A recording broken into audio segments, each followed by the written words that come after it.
Assalamualaikum. Araw ng Friday o Biyernes. Dito tayo ngayon sa Sabri. Nagikupo. Ah, okay, at galing po tayo sa Masjid Al-Burhan. At medyo maglalakad po tayo. Para magandang exercise habang limlim ang sikat ng araw.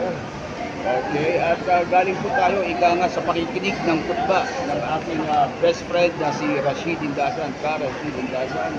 Napakaganda ang kanyang mga tinuran tungkol po ito sa mga sahaba, okay, o companions ni Prophet Muhammad. Okay, nakakatuwa at talaga masinsin ang kanyang paliwanag.